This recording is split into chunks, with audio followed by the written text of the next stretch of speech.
Hi folks, this is Karim Raouf from our IT Visualizer channel. We will continue our lab, the Matrix lab. This is the video number 3. I've been discussing in the previous video the following.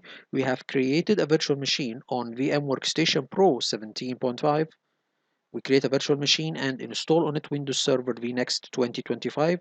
We have been exploring the new features and the new graphical interface of this operating system, which seems to be more or a copy or very similar to Windows 11 interface, the background and the options, the different options in it.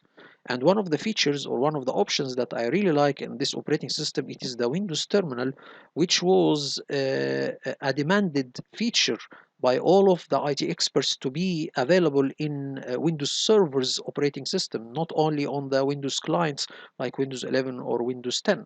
So this is one of the good features. So we have created a virtual machine, installed Windows Server vNext 2025, and we made the necessary configuration to prepare this virtual machine to be a primary domain controller in a domain. So we have named this or changed the name of this virtual machine. We have give it a static IP address.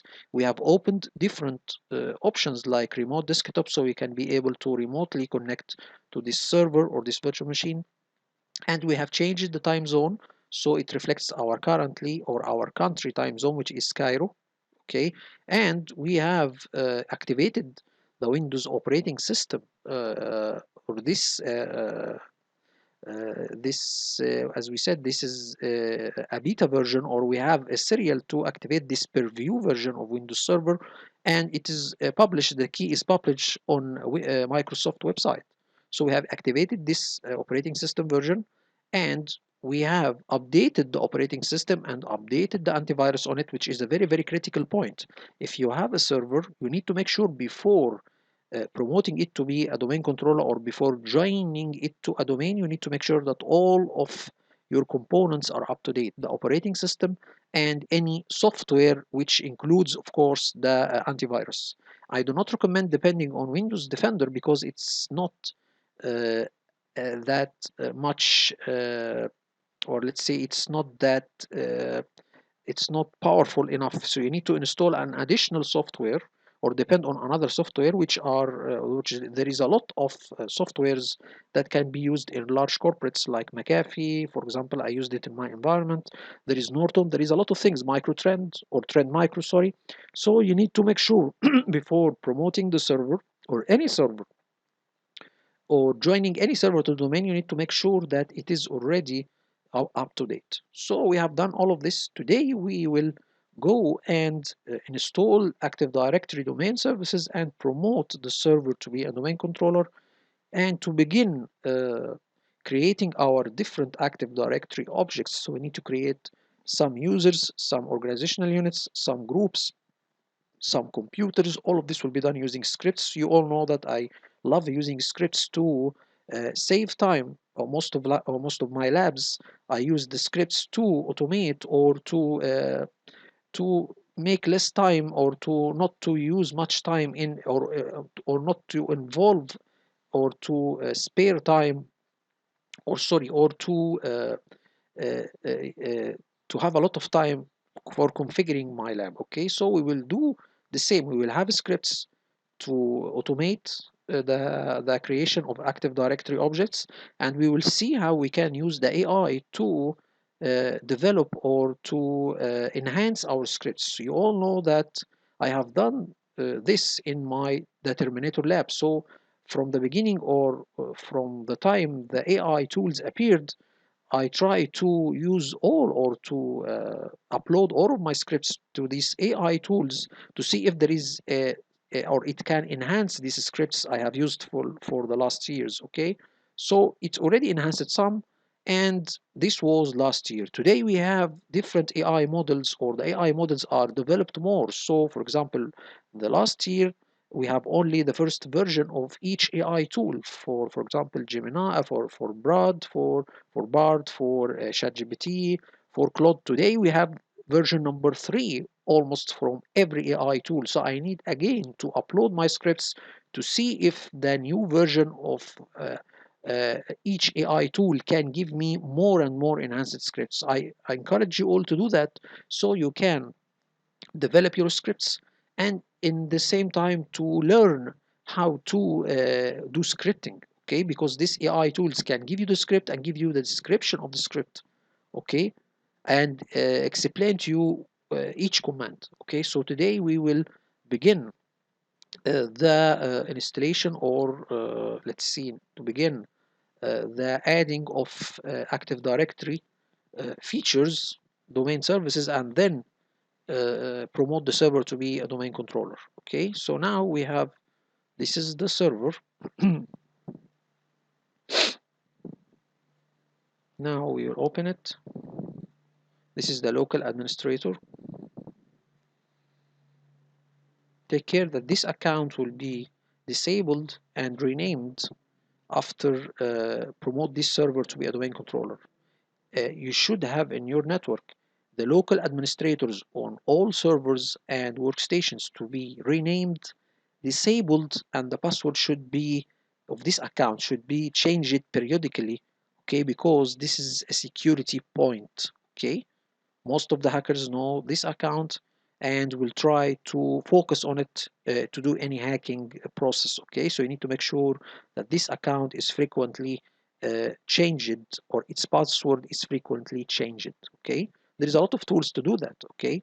One of them also is, it is in the Active Directory, which is local account password solution, okay. It's already there. So when we install the Active Directory, you will see that there is a way I can change all of the local administrator passwords on all machines in the domain through the Active Directory, okay. So now we are seeing the details, okay. We can see this are the details, just revising, okay.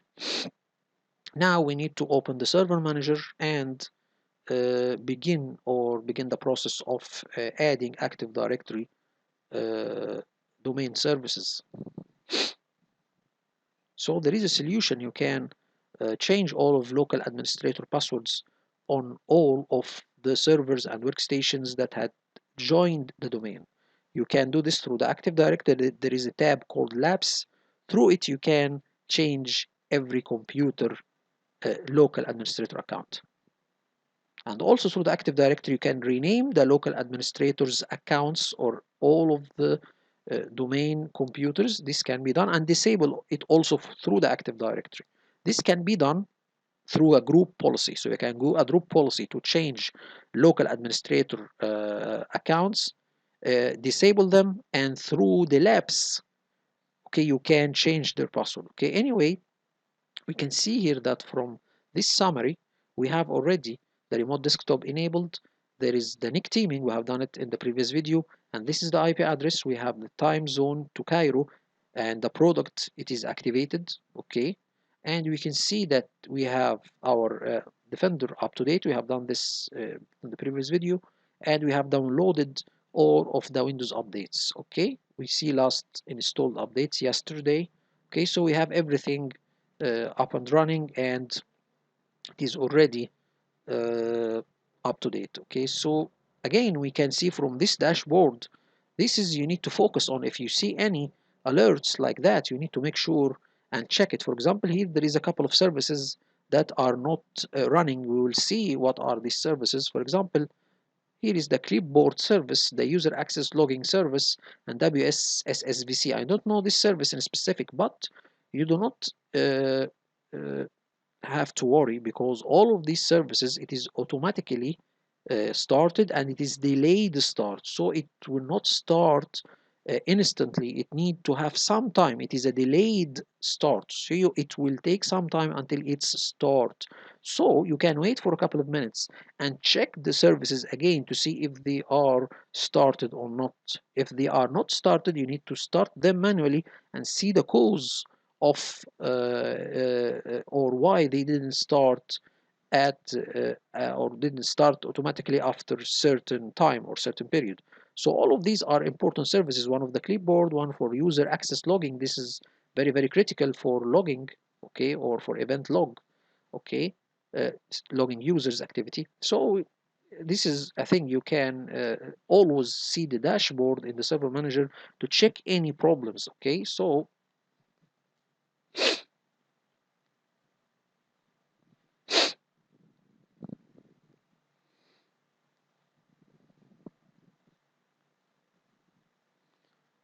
So again, if you check, there is an event. You need to make sure what is a critical event here. So you can see we have a critical event. Say you have kernel power. Here, because I have shut down the PC not in a proper order or in a proper state, so it gives me Windows kernel power. You need to make sure when you see this error or this event, you need to check if there is any electricity cut or power cut, because this mostly appears when there is a power cut or the shutdown was not done successfully. So you need to make sure if this appears to revise what happened at that day. For example, maybe you have shut down the PC at that time, but it didn't shut down correctly, or at that time you were at home and you see this error appear, so this indicates that there is electricity cut. You need to make sure if there is a problem, and this is a very very critical event you need to revise, because this is a very important one. I know that this is related to the continuous hanging of my virtual machine. I have said before that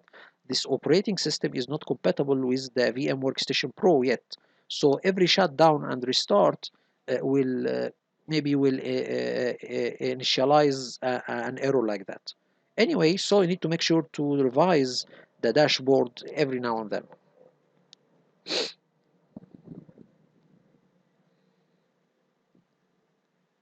So now we can tell him to hide the alert just to make this error disappear from the dashboard. Okay, and we can see there is still services not running, so you can just right click on every service and tell it to start if you are if you don't want to wait. Okay, and every service you can ask the AI what this service does. Okay, or you can go to the PowerShell and tell him get service and the name of the service. It will give you what this service does exactly.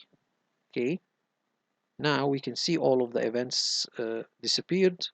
Again, this is the same error, and hide, and we can see that the server manager, you can use it to check the local server or remote servers. So you can use this tool to check local server errors and events and services and performance, and you can add remote servers on this tool or this server manager tool, so you can check both the local server and the remote servers. This is a tool you can use, one of the very good tools actually,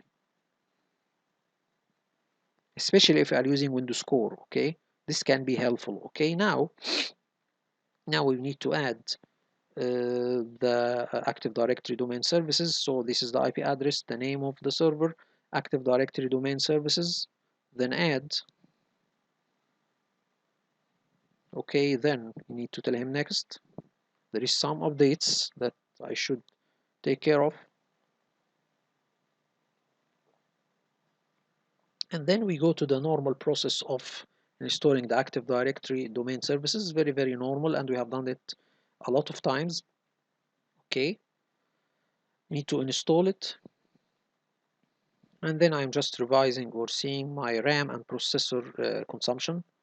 Now we can see it's installing Active Directory domain services, and again I forgot to I have an additional hard disk attached to this virtual machine, so I need to format it and partition it. Okay, we have one, so we need to initialize it, and I need to make a second, or this hard disk will be only one partition. So we right click and tell him new simple volume, next.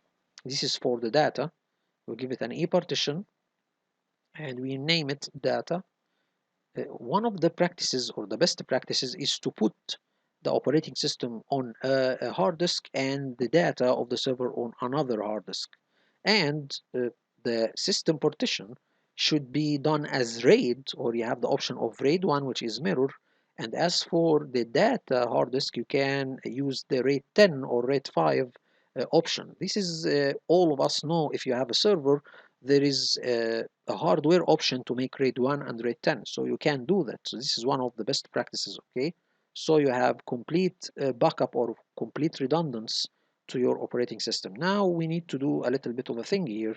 The partition here is taking the drive E, and for the CD-ROM it is taking the drive D. I need to flip it. I need to have my partition as D and my CD-ROM as E. Why I should change the drive letters? Because some of my scripts or some of my group policies, I need to tell it to hide the second partition, which in the group policy it is called D. So I need to make sure that my other partition is D. So when I have some scripts or some group policies that need to hide my second partition, this will be done in a simple way. Okay, as if I left everything as is, if I have some scripts or some group policies applied, they will hide the CD-ROM, will not hide my second partition. Okay, so and I prefer the alphabetical order. Most of the partitions are C and then D. Okay, as for the CD-ROM, it will take E. This is good. Anyway, so we can go and change the drive letter, take the D and give it to this partition, and take the E letter and give it to this CD-ROM. Okay.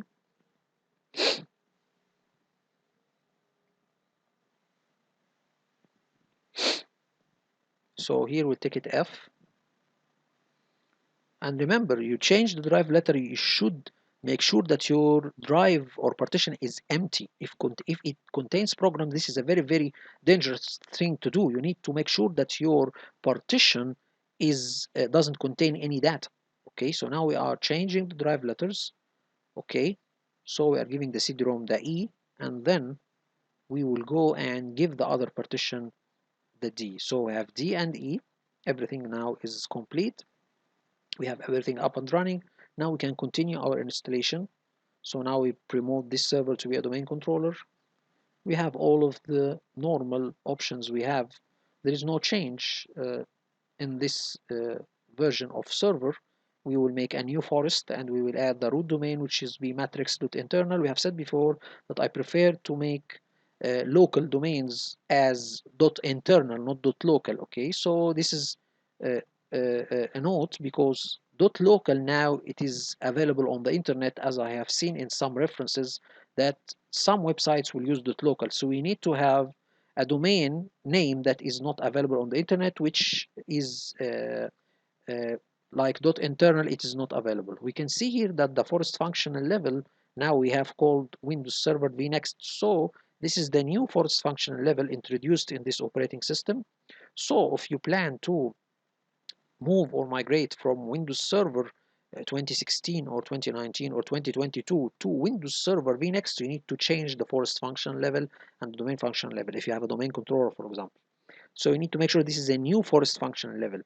We have seen before that I think through the operating systems Windows Server 2016 until 2022, we have the forest function level as Windows Server 2016. Now we have now we have introduced, or there is introducing another forest functional level, which is Windows Server vNext and domain functional level vNext. Okay, now this server will be a domain name system or DNS, which is logical, and we will have a global catalog. Okay, we have we know these options before, and we have discussed it a lot of times. And this is the password for the directory service restore mode. This password should be complex and should be a long password and a security point. This password, most of the IT put it or set it once and does not change it regularly. You need to make sure this password or this critical password or service password should be changed every year, and you should have it as a long password, at least 20 characters. This is a critical password that is used to repair the Active Directory. You need to make sure this password is changed regularly, maybe once a year if you have it as a long password.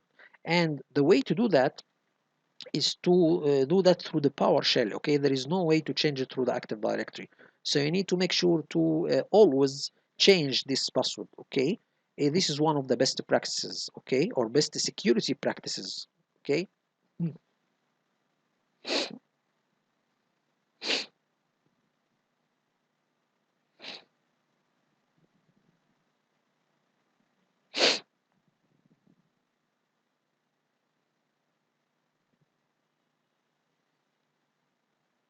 As we can see here, there is, I think this is new, that if you try to know, this is to let you know more about each or any option. I think this would go to the internet and give you some additional information. Okay, I think this was not before in the other versions of Windows, I think. If am I correct, this is the NetBIOS name, or this is like a shortcut for the domain. So you can join the PCs to a domain by typing matrix.internal or matrix. Okay, this is the regular folders. Okay, for the Active Directory. The first one is for the database. Okay, and now in this version of Windows, it is larger, or it supports larger data size, 32K, and we have log files. So these are the logs for the Active Directory, the database for the Active Directory, and the most important one is the sysvol folder, which contains all of the domain group policies and scripts, and this is replicated between all of the domain controllers in the domain. And one of the best practices, they say to move it from the C to the D partition. Okay, this is one of the things. In my work environment, we have already this is what it is replicated, so we don't need to worry, and we have a backup solution that will back up these folders. Okay, so we don't worry about these folders. Okay, but it is a best practice, yet you can move it from the C to the D partition. Anyway, as I said before, I have two domain controllers in my environment. I leave it as it is. Okay, and this is replicated, so we don't need to worry. And these two, we have a backup solution to take backup of all of these folders. Okay, you need to have a system to make sure these folders are backed up and to be in a safe location. Okay, so anyway, next. Now we have everything. This is the summary, and then we can see that it gives you a script. So if you need to do that through the graphical interface, this is available. Or if you need to automate the installation, so you can take this script, which is generated by the tool, or this tool. This is a script to automate creating and promoting the server to be a primary domain controller. This script will not be useful if you need to add an additional domain controller. So this is only if you need to automate the installation and promoting the server to be a primary domain controller in, for example, in a lot of branches maybe. Okay, anyway, so this is a good thing. This is the script. It tells, or you can see this, install a forest and so on. So all of what we have done in this graphical interface, it is translated to commands in this notepad. So here we can go now and save this script. You can tweak the content as to your environment or your scenario. Okay, so now we can take that, and actually you can take this script and ask an AI tool to modify it and to add different commands if your situation is different or your environment is different. Anyway, tell him next, and then it will begin seeing the prerequisites. This is a couple of tests that will be done to the server to make sure it have the necessary options to be a domain controller. So all of the prerequisites check are complete, so you can begin the installation. As for these two warnings, we have, this is normally okay, because it says that you have a couple of network adapters, we have already have teaming between them, so we don't need to worry about that. A delegation also, this is not an important message. This always appear when you are doing this kind of installation. Anyway, you need to make sure that the prerequisite check completed, all prerequisites checks passed successfully. So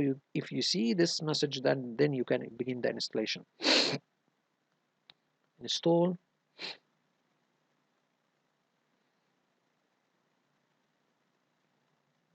And then it will take some time.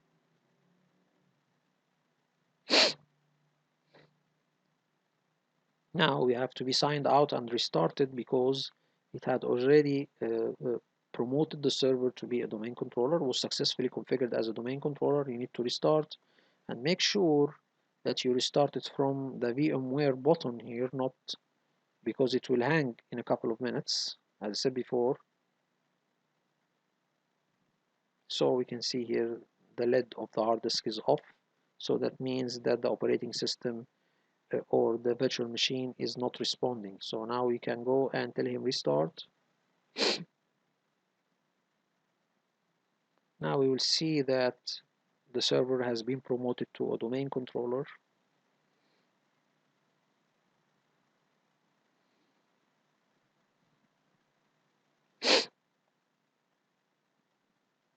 Now we need, after installing or promoting the server to be a domain controller, we need to go and do a couple of options, or deactivate and activate a couple of options. So let's see what are these options. First of all, we need to log in. The first thing we see that we have the domain, then the user. This was not available before promoting this server to be a domain controller. So now we have the local administrator account. Now we need to make sure for example, deactivate the firewall. We'll see why we need to do that. We need to make or prepare our consoles. We need to have a way to get all of our needed consoles in front of us, or to be available in front of us. Okay, now we can see the Windows Defender. We need to go and close it completely. Why we need to do that, I will tell you in just a minute. First of all, we need to go to the Windows Defender and disable it for all of the options here, or all of the networks, domain and private and public. Why we need to do that? Because mostly it will block a lot of connections to the server. So we need to make sure that the connection to my domain controller or any server in the domain, it is without any problems. So the Windows Defender should be closed. Another problem arises. What about the security? Okay, first of all of the servers will not have access to the internet except two servers, the WSOS server and the antivirus server. These are the two servers that will be allowed to access the internet, and the firewall will be enabled on them.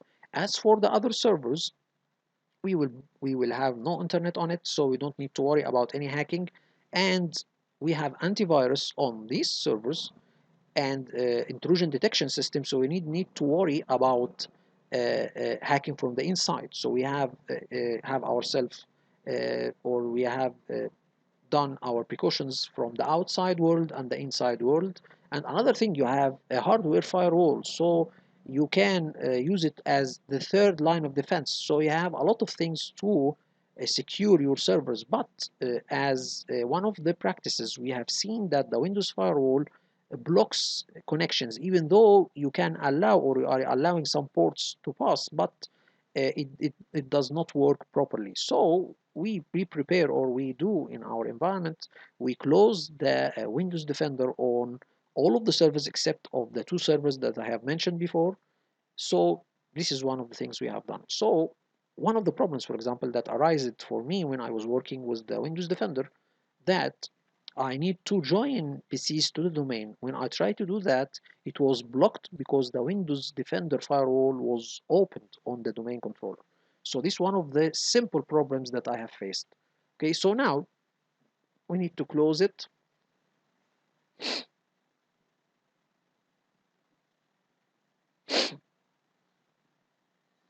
And then we need to check, or let me pass this thing quickly. So now we need to go to the network and sharing, okay, and see the setting of the TCP IP. We need to make sure that everything is set. After promoting the server to be a domain controller, we will see that the alternative DNS disappeared. So we tell him properties. Now we can see that we don't have alternative DNS, which was for Google DNS server. And you can see that preferred DNS is 127.0.0.1, which is pointing to the IP of the server itself. Okay, so this is one thing to notice. Now we need to prepare the server. So now we need to have all of our consoles available for us. So I need to use the Active Directory users and computers console. We need to have the DNS console. We need to have the group policies console. All of this should be easy to access and to be available all the time in front of my eyes. Anyway, first of all, we need also to play with the setting of the taskbar. We need to make the Windows icon or the start menu to be at the left, just to make it more familiar to me. So I will go to the task behavior and make it from the center to the left. Okay, this is to be normal. And we have closed already the task view. So this is to make it more easy, or to be like Windows 11. Okay, so I can accommodate myself to this new interface. So now we have everything prepared, we need to have a custom console. So we will create something called custom console that will contain all of our needed console. So we type run and MMC. Now we have a blank console.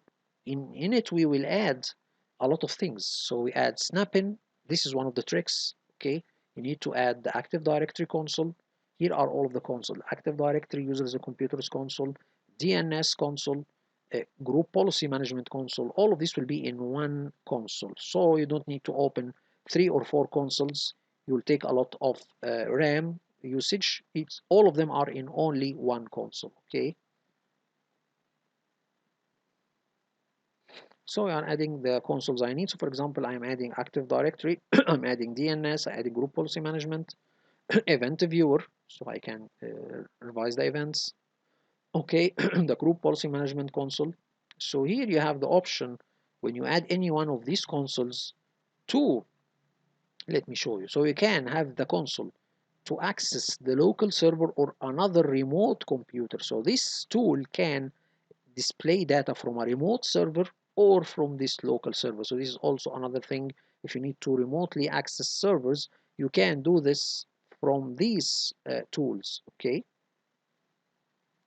So event viewer, can you do that? You from the group policy management console, you can do that. DNS server, Active Directory. Okay.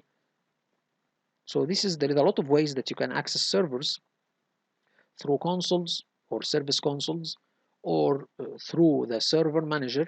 Okay, or there is a lot of tools. Okay, so now we have a console or a custom console. We need to save it, okay, and put it on a desktop. First thing, we need to make sure that we have a reverse DNS lookup zone. Some of the experts say that we don't need it anymore, but anyway, it is important to have a reverse lookup zone, which is opposite of the forward lookup zone. The DNS, or the forward lookup zone, if you give it the name, it will give you the IP address of the machine.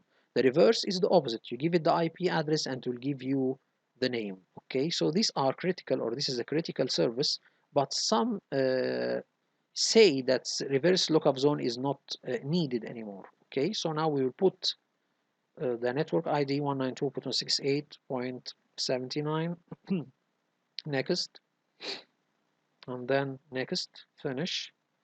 So we have the reverse lookup zone, and then we have the forward lookup zone. Now we need to do an important step to make sure that all access the internet, or all of the domain can access the internet through the forwards tab. So what we mean by forwards? Okay, this DNS is responsible for translating the name of the PCs in the domain to an IP address. So any workstation, when it gives the name of the PC to the DNS, it will give it the IP address of the machine, so it can communicate with it. But what about if I have a browser, okay, inside a PC in the domain, and I need to access the internet? For example, I type www.google.com. Who will translate www.google.com to an IP address?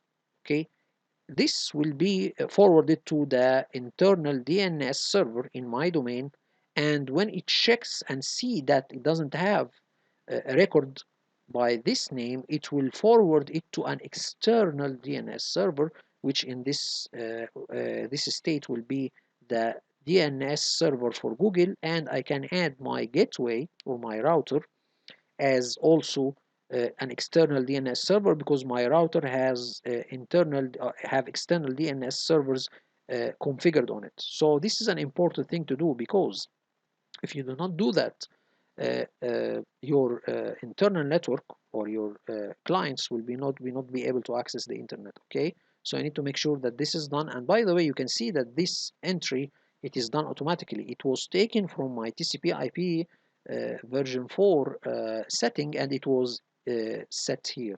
Okay, so I need to add. I will add only one entry for my router, which contains external DNS servers. Okay.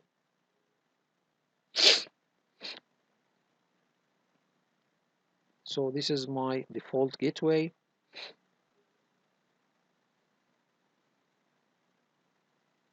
Remember that we have this already configured. So now we have accessing the internet. Now we have everything up and running. We need to save the console first of all. Now everything is done. We need to save the console. We can see here is the Active Directory.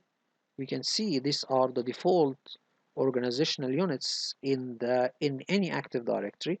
For example, computers, this is the OU organizational unit that all of the computers when join the domain they are displayed in this container, okay, or this OU. If you need to change this behavior, for example, if you need your PCs when they join the domain to be displayed or to be moved to another OU, this can be done using the PowerShell. Or if you have a situation when you need some PCs to be moved to an OU and another bunch of PCs to be added or to be moved to another OU, you have different OUs and different computers to be added to them, then you should do something called pre-staging.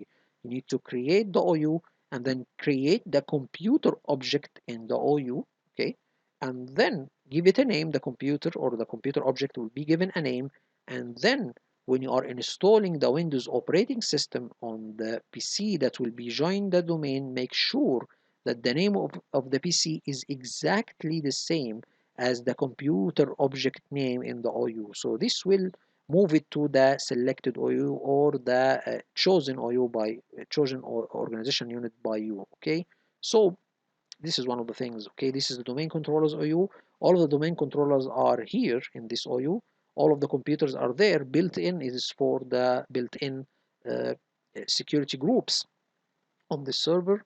Users will contain other users in the domain and other default security groups in the Active Directory. Okay, so now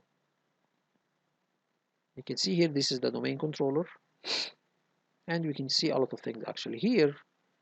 So we are now ready to begin using the scripts to create different Active Directory objects. So for example, we need to create the OUs or the organizational units, because this is the containers that will contain the users and groups, okay, and computers. So now we are going to my scripts. I will copy them, okay, and put it in my D, local D, and then paste.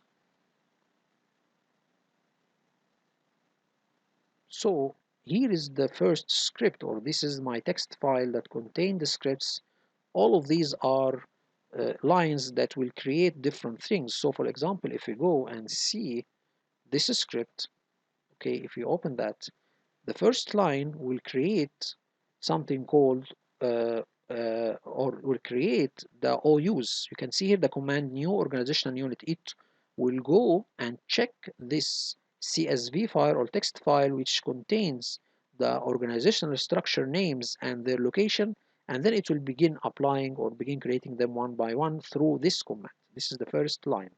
As for the second line, it will begin creating new Active Directory groups also that will be taken from a CSV file, okay?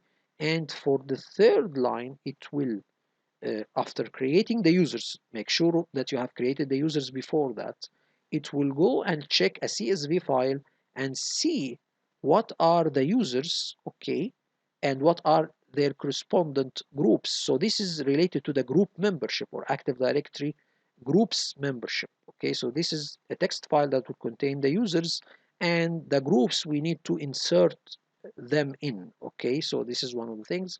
The last two lines, it will create computers, okay, or servers, computer objects. It will also check or create them from a CSV file, and we use the command ad computer.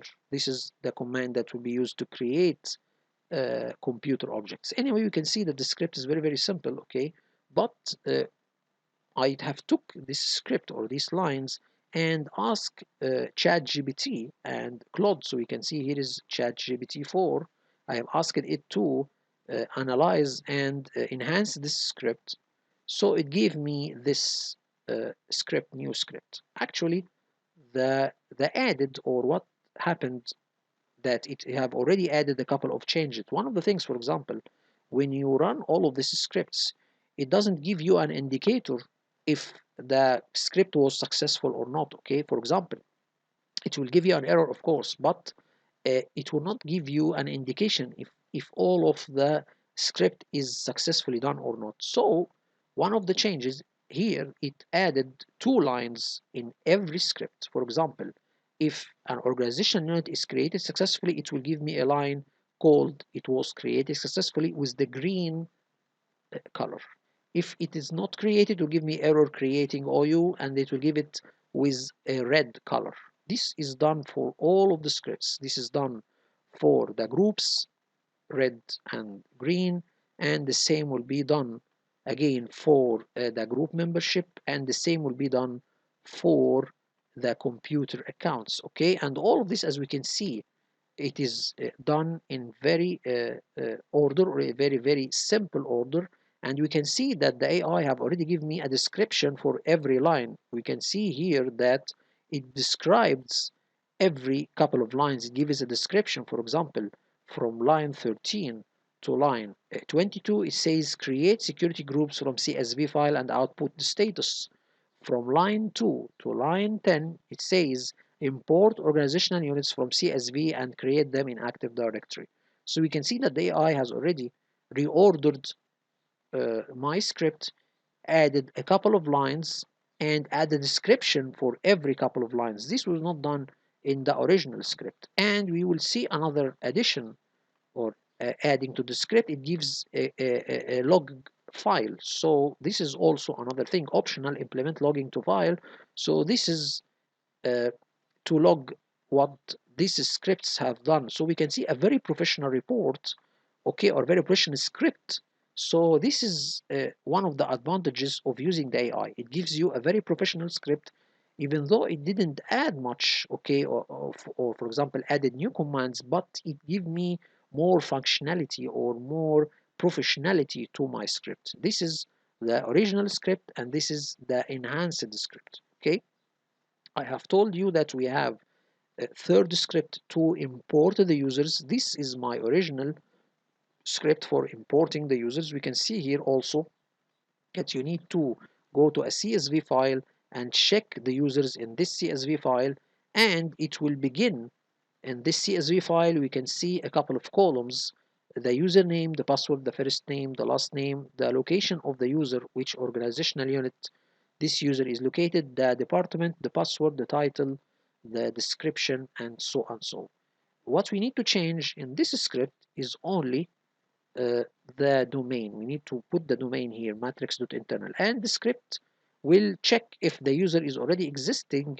It will not create the user. We can see here that this script is a little bit organized than this script, and we see there is some descriptions, okay, added, or every couple of lines. You can see that it gives a description. For example, these 2 lines: update the path to where the CSV is stored. This is a description. Read the data from CSV and assign it to the variable. This is done to import attributes in the new AD user. uh, Run check against AD to verify user does not already exist. So we can see that this script is a little bit organized than my original script. We can see everything is organized, and we can see at the end, after the user is created successfully, user has been added to the domain. So I have taken this script and asked the AI to enhance it. Okay, this is the output. We can see here that it have done the same like this script, but here it add a couple of lines. For example, uh, you need to import the Active Directory module. This was done in the original script. Here he will do the same, but if it fails, it will give you an error for loading Active Directory module. This is the another addition. And then read user data from CSV. If it successfully readed the file, it will continue. He added a line, failed to read CSV. So this was not done in the original script. So he's adding a couple of lines to verify every step of the script is done correctly. And then it begins using the script. User already exists. This was done in the previous or on the original script, and we can see there is a description, okay, for every step he is doing. Okay, all of these are done, and we can see here that he has added a little bit of an option here, that the password, it is encrypted. We can see here that in the original script, let me show you all if he has this done. Okay, I think he have done already this. Okay, anyway, this option was there. Okay, and then user has been added to the domain. Another line added failed to create the user, so this is a good option also. And we can see uh, it didn't give us a log option, but anyway, we can see that it has already transformed the script in somehow and added a couple of lines. So we can see that all of these scripts are enhanced. Okay, so we should use the AI more often. And by the way, you need to try these scripts because sometimes the AI gives some wrong syntax, okay, or wrong command syntax. So you need to test these scripts. So we can see all of these scripts are enhanced by the AI. The one that we will talk about, we need to create organizational units. So this is the CSV file. If we open it, let me show you all the uh, structure or this script or this OU. So as you can see here, this is the CSV file. It has two columns. Okay, we can see here two columns. Okay, the first column for the OU name and the path. Okay, so these three folders are in the top level domain, matrix.internal, matrix.internal, matrix.internal, and then we have 1, 2, 3, 4, 5, 6 sub OUs under hovercraft, okay, and the same under simulation and the same under Xeon. You can see that these names are familiar. If you are familiar with the matrix series, you can indicate or know what they refer to. Hovercraft is for the hovercrafts in matrix. Simulation refers to the matrix. Xeon, it is the resistance city or the human resistance city. So we can see, for example, here is the uh, organizational unit users, which contains the normal users. Admin will contain the IT.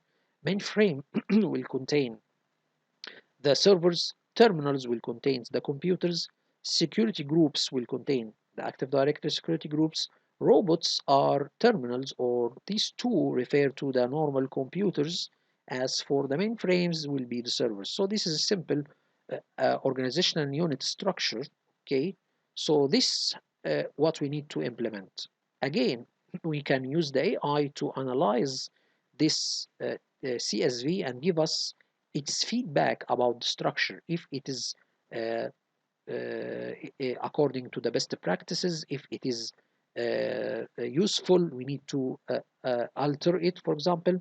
So what I have done, I have gone to ChatGPT and uploaded the file, and here is the answer. Let's see what was the response of ChatGPT when I asked it to analyze this CSV file. The CSV file you provided contains a simple structure with two columns, name and path, spanning over 21 entries.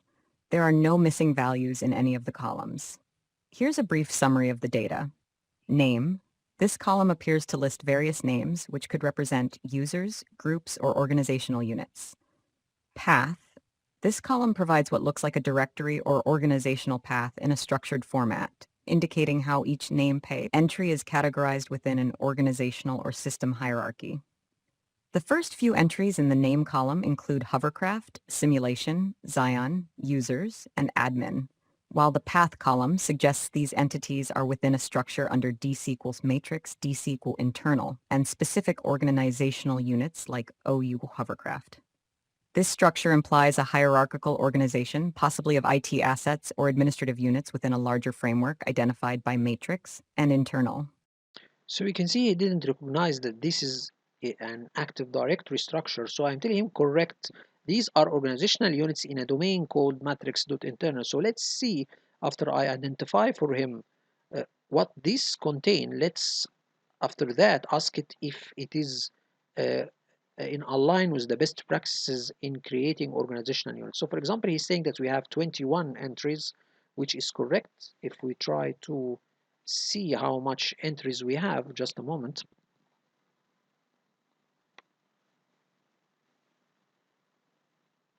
So we have 21 entry, which is correct. So let's tell him, or let's go and ask it after that, uh, what was the answer here. Thanks for clarifying. The data you provided lists various organizational units within a domain called matrix.internal. The path field details the directory path for each organizational unit within this domain, indicating their position within the organizational structure. The name field names the specific unit or subdomain.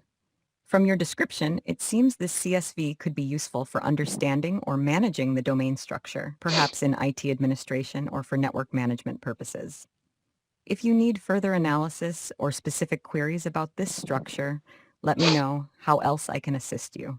So here I'm giving a question. Give me your recommendation concerning this organizational unit structure according to the best practices. Okay, so let's see what is his recommendations. So let's see and ask it to uh, give us the answer. When organizing and managing domain structures like the one in your matrix.internal domain, adhering to best practices ensures security, scalability, and manageability. Here are several recommendations for organizational unit OU structures in a domain. Mar 1. Keep the structure simple. Minimize the number of organizational units to reduce complexity and administrative overhead. Only create new OUs when necessary for delegating administrative permissions, applying group policies, or segregating resources for clearer management. Har 2. Use descriptive names. Name OUs in a way that clearly indicates their purpose or the group of users' resources they contain. For instance, users, admin, and hovercraft are indicative, but make sure that all OUs are consistently named to avoid confusion. 3. Plan for growth. Design the OU structure with scalability in mind. Consider future additions or reorganizations within the company. Ensure that the structure can accommodate new departments, groups, or resources without major changes. Hazure 4. Delegate administration. Utilize OUs to delegate administrative responsibilities. Create specific OUs for different administrative roles and restrict permissions only to those who need them. This limits the scope of potential damage from administrative errors or security breaches. Hammer 5. Implement group policies strategically. Apply group policies at the correct level to avoid policy conflicts and to simplify management. Policies applied at higher levels, closer to the domain root, affect all sub-OUs, so use this strategically to enforce domain-wide policies. Number 6. Secure sensitive units. Pay special attention to OUs containing sensitive user accounts or critical systems. Apply stricter security policies and monitoring to these OUs to protect against unauthorized access or changes. 7. Regular audits and reviews. Periodically, review the OU structure and the delegation of permissions. This helps ensure that the organization adapts to changes and that old accounts or unnecessary permissions are pruned to enhance security. 8. Documentation. Maintain detailed documentation of the OU structure, including what each OU contains, the policies applied, and the rationale for its configuration. This documentation is vital for troubleshooting, audits, and onboarding new IT staff. 9. Consistency across domains. If your organization operates multiple domains, try to keep the OU structure consistent across these domains. This standardization helps in managing cross-domain resources and simplifies administrative training. By following these best practices, you can ensure that your domain's OU structure supports effective management and security measures. If you have any specific scenarios or challenges you're facing with your current structure, I can provide more tailored advice. So you can see all of these are very, very good best practices when you are creating organizational units structure. So here I am asked the next question to review my CSV file according to these recommendations and give me steps to correct.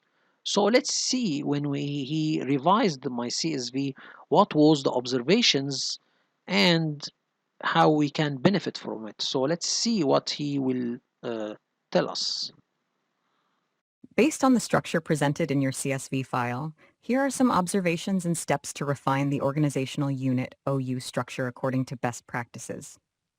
Observations. 1. Descriptive names. The names of OUs, such as hovercraft, simulation, and Zion, are unique but could be more descriptive unless their meanings are commonly understood within your organization. Sub-OU consistency. Each main OU has similar sub-OUs like users, admin, mainframes, etc., which is good for consistency. 3. Nested structure. All OUs are nested under matrix internal, suggesting a single domain structure, which is simple and effective for a single organization. Steps for refinement. Step 1. Review and rename for clarity. Action.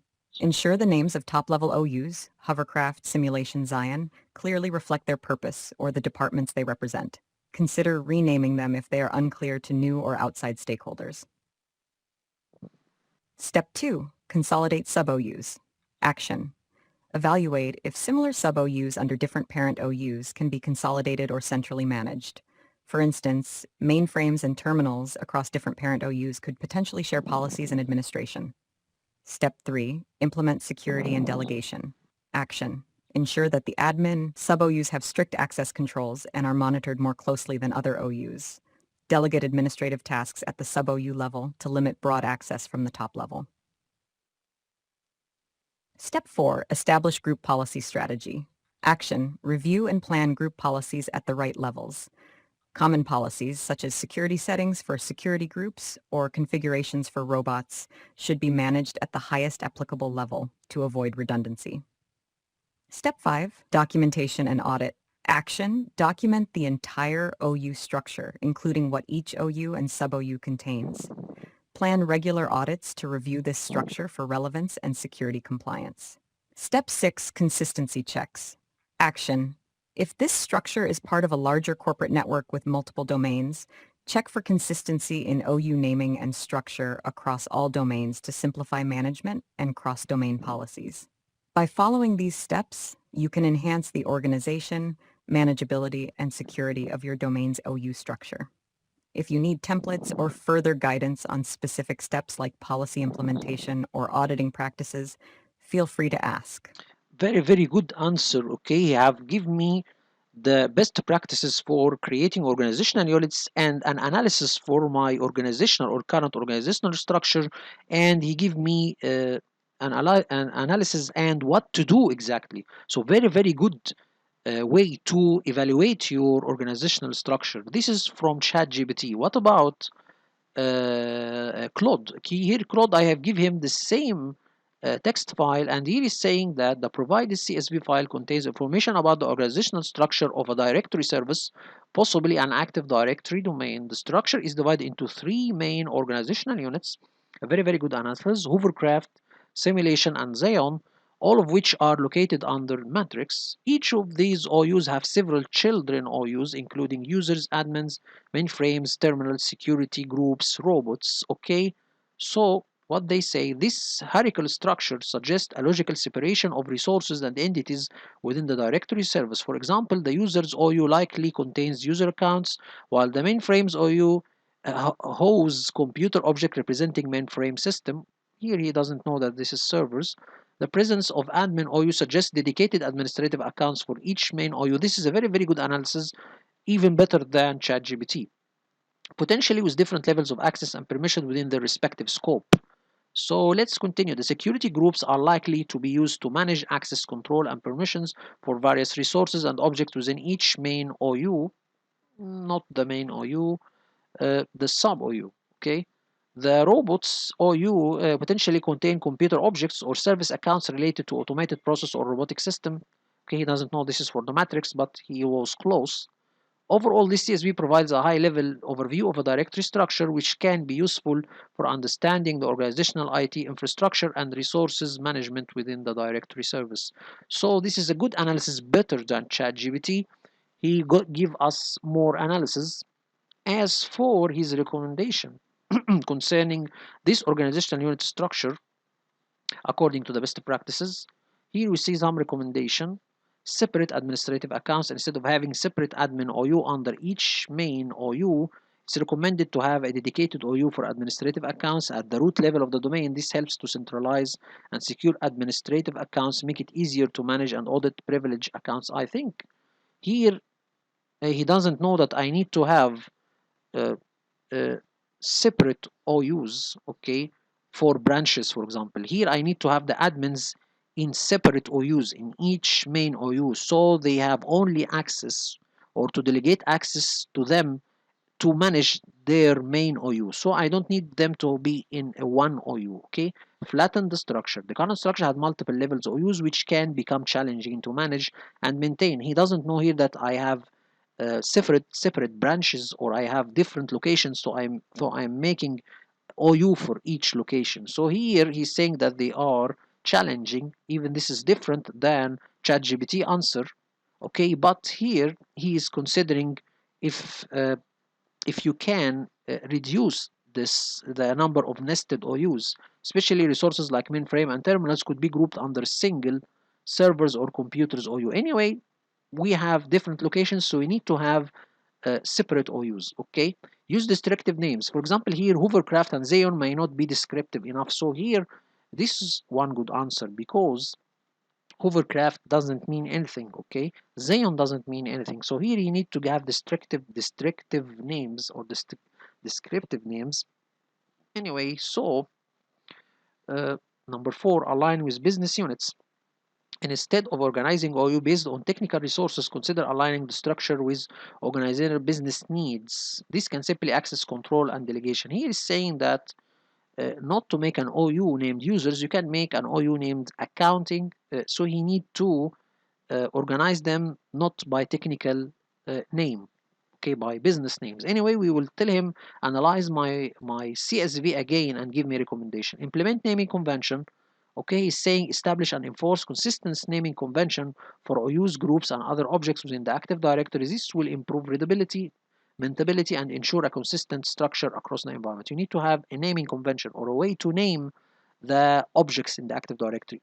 A unique naming and consistent naming that will not change across the forest or across the domain. Separate security groups. Instead of having security groups OU under each main OU, it is recommended to have a dedicated OU for security groups at the root level. Again, he's assuming that I don't have different branches or different locations. So he's telling me to consolidate a couple of OUs under the root domain. Okay, consider policy inheritance. I think uh, uh, this is obvious. Document and review regularly. This was also done by ChatGPT. So different answer, but it doesn't meet my scenario, okay, or it doesn't reflect my current scenario. So let's see here. Review my CSV according to this recommendation and give me steps to correct. So this it is better if you have only one location. So having different or sub OUs or a lot of sub OUs is not relevant. So this is good if you have only one location, not to have different locations. Based on the recommendation provided, here is the steps. Separate administrative accounts, create an OU at the root level. Again, he is analyzing and giving me the way to revise every. So he's here implementing what he was saying before. Here he is consolidating all of my OUs under one OU at the root level, and here is saying, for example, change hovercraft to production. Okay, he doesn't know simulation development, Xeon for to finance, for example. So here he is begin applying his recommendations. For example, here restructure OU with organization business levels. For example, marketing, here is saying instead of saying users, you can say marketing or sales, more relevant than users. Okay, so here again, we can do that, but through groups, not through OUs. Okay, we can do that. Separate security groups, the same to have one security group only. Implement naming convention. So this is done already. Review and document. So we can see here that this is a very good answer, but depending upon the scenario, you will choose which recommendations you will take. If you have a single scenario, you don't have a lot of branches, it's only one location, so you can use the Claude 3 recommendation. If you have different locations, you need to use the Chat GPT recommendation. Okay, so this is one of the good things to use the AI tools. So let's go and see how we will create our OUs based on the script. Let's first see how much time we have been working. So we have 1 hour. Okay, we will not use much. So let's continue and see how we will implement. So we will open PowerShell ISE so we can import the script or put the command lines in it and implement it. One of the good things to use PowerShell ISE that you can use its help. There is a help for the commands and some examples. It's very useful if you need to know what this command do and to have an example to see what does it do. This is simply done to use the Windows PowerShell. There is a very good help file through this tool. It will help you to know what the command does exactly. So now I am pinning it to the taskbar and we will run as administrator. This is the first thing to do. Right click on PowerShell and then run as administrator. Then we need to begin using the command.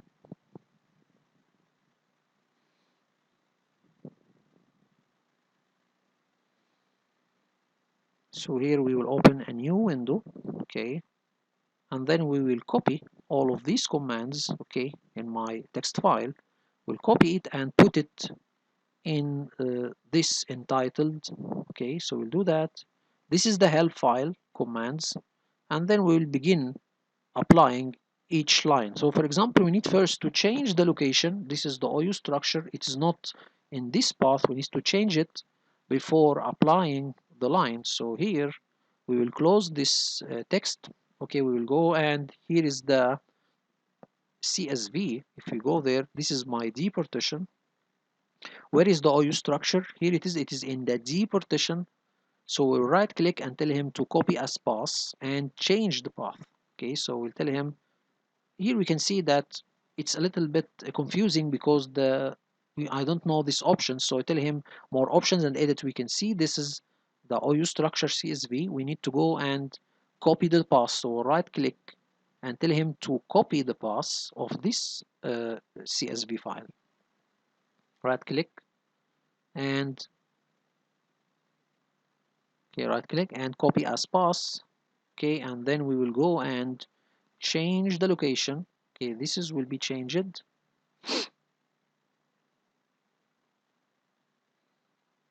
Okay, like that, and tell him to run. Okay, so what is the order? What is the order of creating the Active Directory objects? The first thing, we will create organizational units, and then we will create the users, and then we'll create the groups, and then we'll put some users in some groups, and then the last thing is to create computers, then servers. Okay, so this is the order that we will work with. Okay, so first of all, I am saving it as a script.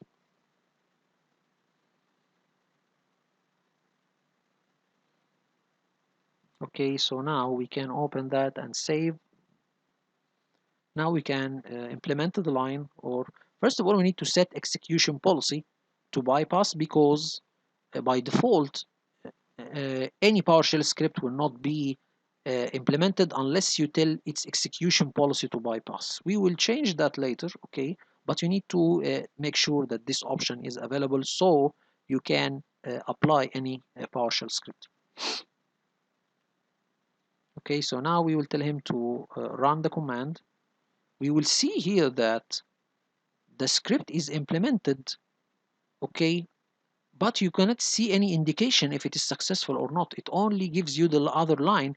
We all know that if the script is successfully implemented, you will see that line and stop here, okay, but the AI or the enhanced script will give us indication by writing some messages. Okay, we can see, or from, for example, if we go to our script, enhanced script, we will see that every OU for this enhanced one, it will give you a line in green saying it is created successfully, an error if it is not created. So this is an indication, or this is one good addition to my script, okay, to give it an indication what happened. Okay, so let's go and continue with it.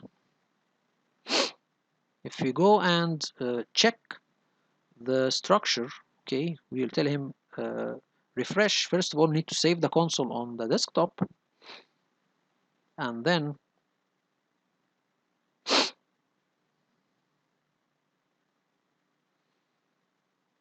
save. Okay, right click and refresh.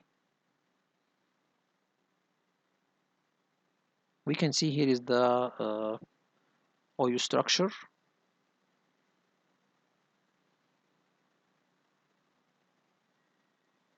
Okay, we can see simulation. Okay, we see everything. Okay, added and successful. And we see Xeon. Okay, we see everything. And for Xeon here, everything is working. We need to go, or the next step is to create the users. Okay, using the other script. So everything is done correctly. Now we need to open the script of importing users. Okay, it is an import Marvel. This is the script. Okay, we have seen this script.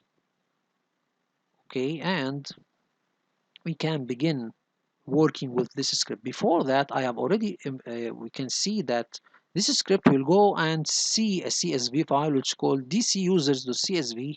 Here's the file. Let me show you all the file. First of all, need to close that and then do not save. Here, if we go and see, I'll let you see the CSV file. We can see this is the. Let me go further here. Just 1 minute. As we can see here, these are the lines: the first name, the last name, the username, description, department, everything, the password, the division. We can see here, for example, Neo. This is the character we all know. Description, resistant fighters, matrix, the password, the location, hovercraft fighter, and we can see at the last column, this is the location. It's in users, hovercraft, so on so. So this is uh, the content of the CSV file. We can see all of these are real characters, or these are real names from the matrix series. We can see, for example, Agent Smith, the Oracle, Agent Jones, Agent Brown, Switch. We all know this from the hovercraft, mouse, tank. Okay, all of these are characters in matrix series. So let's see, when I ask ChatGPT the same question, if I go further and tell him to analyze this file and give me also uh, a recommendation, not a recommendation, analyze it and see what does it contain. Let's see what was the answer. The CSV file you provided contains detailed information on individuals within your organization, totaling 80 entries. Here's a summary of the data structure and content. Columns: 1. First name of the individual. 2. Last name of the individual. 3. Username, a unique username for each individual. 4. Descriptions providing additional context about each individual's role or affiliation. 5. Department where the individual is assigned. 6. Province, a region designation, which in this context appears to be used metaphorically or symbolically, e.g. matrix. 7. Passwords for each individual, presumably for IT systems. 8. Division, similar to the department but potentially a subcategory within it. 9. Company or main organizational unit to which the individual belongs. 10. Title, job title or role of the individual. 11. Office, physical or logical office location. 12. Organizational unit path, detailing the hierarchical structure within the domain. Observations. The data seems to be well organized, with no missing entries across all columns. The dataset likely represents a fictional or thematic setting, with references to entities like resistance fighters, program, and exiles within a domain called matrix. Individuals are categorized by various attributes that align with both their role and their placement within the organizational and IT structure, specific OUs like OU equal users, OU will hovercraft, and OU AI users, OU will simulation. Security-related data, passwords, are included, which suggests that this CSV might be used for system administration or mock-up purposes in a controlled environment. Recommendations for use. Security. Ensure that real-world use of such data, especially concerning passwords and usernames, adheres strictly to security best practices, including encryption and secure handling protocols. Data integrity. Regularly review the data to ensure accuracy and relevance, particularly if roles or organizational structures change. Access controls. Given the detailed and sensitive nature of the information, like passwords and organizational roles, restrict access to this file to authorized personnel only. This summary provides a general understanding of your dataset. If you need further analysis or specific insights, such as identifying potential inconsistencies or recommendations for restructuring the data for better management, please let me know. This is a very, very good answer, and it has analyzed my CSV file and tried to give logical answers, okay, and try to relate everything to relate everything to each other. And we can see it's saying we have 80 entries, which is correct. We have 80 users. Okay, so let's see or ask it. Give your recommendations concerning the Active Directory user structure according to the best practices. Let's see what was his recommendation. So let's go again and ask it to give the recommendation.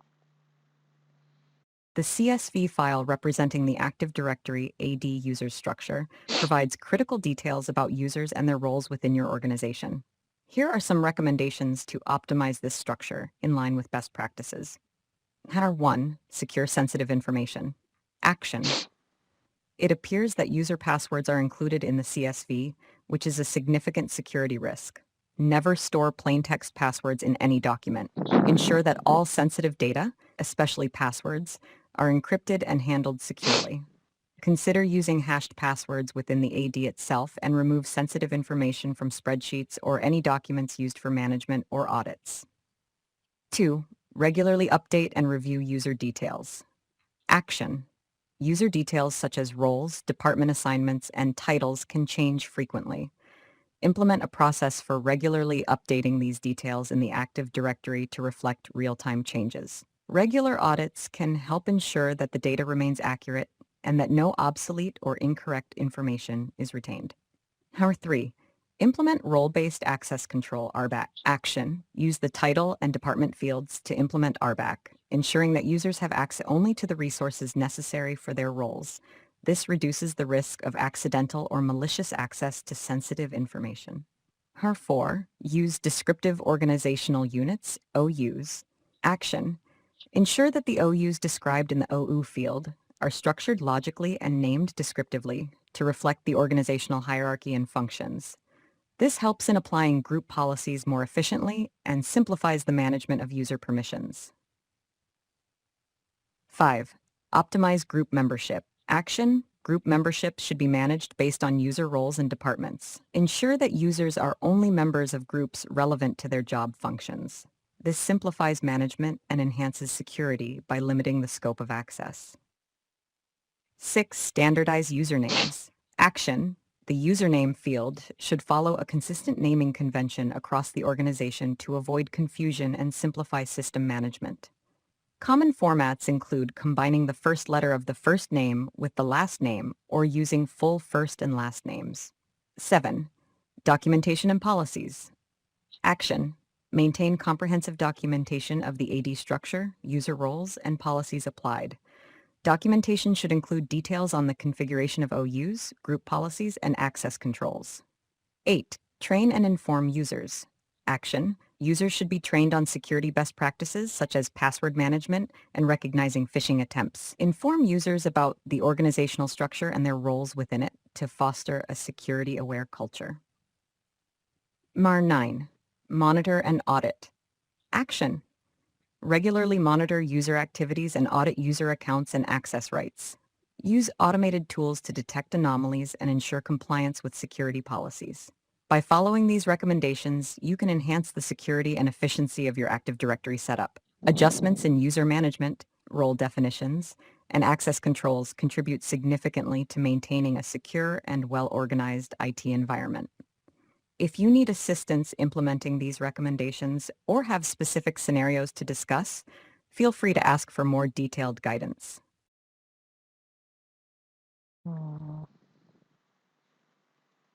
Okay, anyway, so he give us the explanation or give us how we can, or his idea, or his analyze, give us what we should do with this kind of text file or CSV file. Let's go to Claude and see what was his answer. Okay, if we go there and tell him to analyze again, he's saying here that the provided CSV file appears to be a list of users' accounts within a directory service, possibly an Active Directory environment. Each row contains information about a user, including their first name, last name, username, description, department location, provenance, password, division, company title, office, and organizational unit where the user account is located. The user accounts are organized into different OUs based on their affiliation or roles within the fictional Matrix universe. The main OU contains hovercraft. This OU contains user accounts for various resistance fighters, pilots, engineers, medics, and other personnel associated with the hovercraft organization. Very, very good answer, because actually these are the people or the titles that are included in this OU. Resistant fighters, pilots, engineers, medics, and other organizations. Simulation. The OU houses user accounts for programs, AI users, synthetics, and IT administration. So again, he is telling me each OU and what are the users or the user titles included in this OU. This was not done by the ChatGPT. Xeon include user account for Xenonists, inhabitants of Xeon, fighters, and other personnel associated with the city of Xeon. Here he is intelligent enough to know that these are fictional characters, even though ChatGPT have done it, but this is clear in Claude 3. The CSV also includes description and fictional details about each user, such as their affiliation, resistant fighters, exiles, programs, roles, fighters, pilot, engineer, and locations within the Matrix universe. It's worth noting that the password included in CSV appears to be obfuscated or encoded in some way, possibly for security purposes. Okay, it's not encoded or it's not obfuscated. Okay, this is not a correct answer. Overall, the CSV file seems to be a collection of user accounts and associated information, likely used for managing entities and accessing within a fictional directory service environment inspired by Matrix movie universe. So this is how you can know it is intelligent enough, okay, uh, to know that this is inspired by Matrix movie universe. Here I'm telling him to count how much users I have in the CSV file. He's saying that we have 89, which is not correct. I told him to count it again because this is not correct. So I'm told him I have 80. So he's saying you are correct. After excluding the header rows, there are 80 user entries in the DCSV. So thank you for correction. Give me your recommendation concerning this Active Directory user structure according to the best practice. Based on analysis of the provided CSV file and the best practices for Active Directory user account, here are my recommendations. Align the OU structure with organizational, functional, or business units rather than the specific roles. For example, create OU for departments like IT, finance. So again, he's telling me not to have an OU for users, but to name it according to the department, which is, for me, it will make me include more OUs, which uh, uh, will increase the organizational unit structure. We need to make it less. Okay, consider flattening the OU by reducing the number of nested OUs. Okay, we have seen that. Okay, I have done that. User account naming convention. Okay, he's saying that you should use user account naming convention. This was done by ChatGPT. User account metadata. Remove unnecessary or fictional details from each user. You need to remove unnecessary data from the user account metadata. Consider storing fictional or role-based details in a separate custom attributes or fields if required for specific purpose. So here he is uh, he is focusing on a point that you don't need to put unnecessary data for the user, so not to increase the database of the Active Directory. This is a good point we need to focus on. Okay, password management. Implement password policy. Okay, this is good. User account lifecycle. You need to make sure to create, modify, and disable user account based on the employee onboarding, role changes, and this is also a good one. Monitor and change the account, okay, the status of the account and the roles of the account. Periodically review and remove inactive or obsolete users. This is also a good thing, which was not stated by ChatGPT. Delegation and access control, we have seen this before. audit and monitoring, okay, this also is done. You need to make sure, yes, if there is any login attempts, failed login attempts, lock out of accounts, you need to review and see if there is any uh, abnormal things concerning this situation or concerning these things, okay. Regularly review audit logs to detect and investigate potential security incidents, document and training. This is also a good point. By implementing this recommendation, you so and so. Okay, review my CSV file according to these recommendations and give me the steps. The same answer actually. He doesn't add any additional data, so we can see that these are the recommendations of the AI. Let's go and see how the users will be created, and after that we will stop because the length of the video is longer, so we will only go and create the users, and then we will continue working with the other Active Directory objects in the upcoming videos. Okay, so first we need to change the path, copy as path, and change the path of the CSV file. Okay, now we need to save and then implement the script.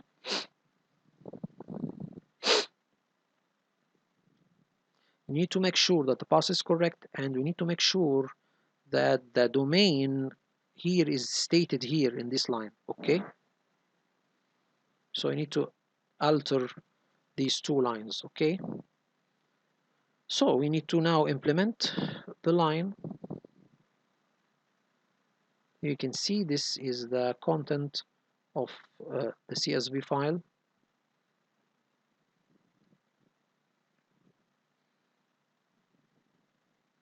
So we can apply the script.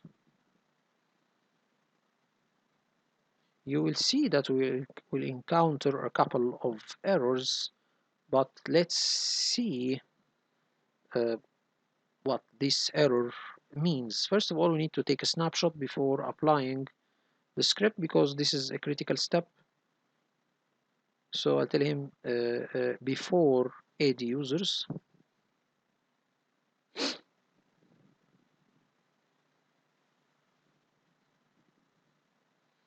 So we can pass this real quickly.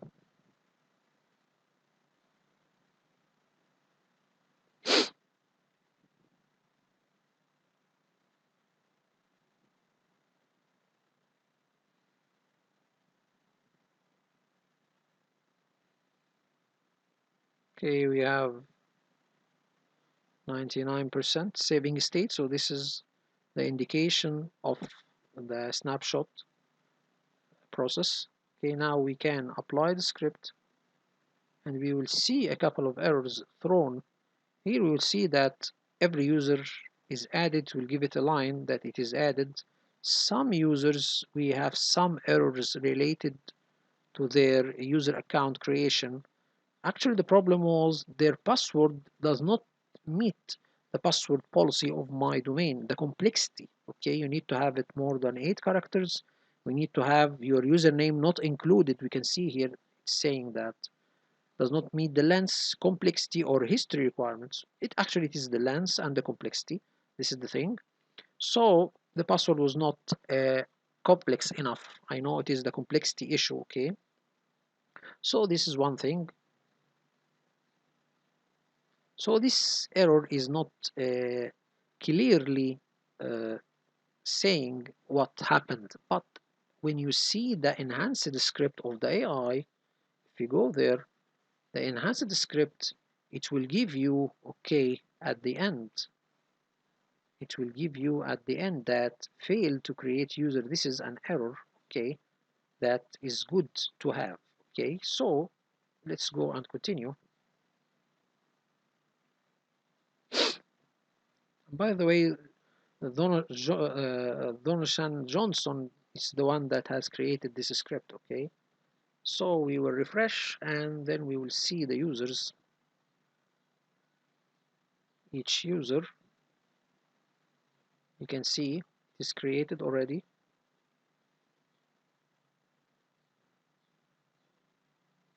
You can see all of these users are created.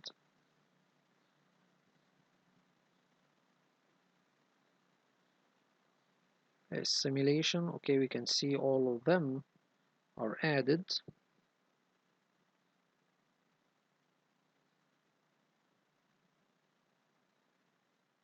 Okay, so it was created successfully.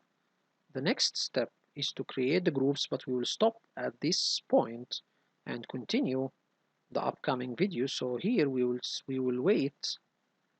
Okay, we will align, or we will do this line. So let's first uh, stop at minute 26:23. So we will stop there at the point of creating the groups in the Active Directory. So hope this video was informative for you all. Thank you all for viewing. Until I see you next video. Have a nice day. So let's close, close. Okay, then close all of these. Okay,